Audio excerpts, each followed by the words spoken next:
Hi everyone, Satyavedu public awareness video 2. ఈరోజు Satyavedu college కానీ Satyavedu government schools కానీ అన్నీ బాగున్నాయి. కానీ మనం పక్కనున్న గవర్నమెంట్ గ్రౌండ్ చాలా పెద్దది, చాలా నీట్గా ఉండే గ్రౌండ్ అది. కానీ ఇప్పుడు మనం చేసే పని ఏంటంటే వెళ్ళి అక్కడ తినడం, ఆడ వెళ్ళి సిగరెట్స్ తాగడం, అక్కడ వెళ్ళి డ్రింక్ చేయడం, చేసిన తర్వాత కూడా అక్కడే బాటిల్స్ చెత్త తెచ్చినవంతా అక్కడ వేసేసి వెళ్ళిపోవడం. ఇలా జరగడం వల్ల స్కూల్ పిల్లలు వచ్చి ఆడుకున్నా కూడా చెత్త బాటిల్స్ అన్నీ చూడడం అవన్నీ జరుగుతుంది. And dust particles, plastic particles అన్నీ అక్కడే ఉంటున్నాయి. దీనివల్ల పొల్యూషన్, ఇలాగా క్లీన్నెస్ అనేది పాడవుతుంది. జస్ట్ దాన్ని అవాయిడ్ చేయండి. చెత్త తీసుకొని వెళ్ళిపోండి.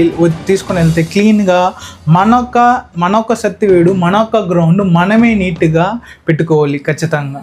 Thank you all. మన ఒక అవేర్నెస్ అనేది చాలా హెల్ప్ఫుల్ అవుతుంది అనుకుంటున్నా.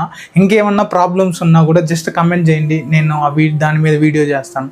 Thank you all. By by.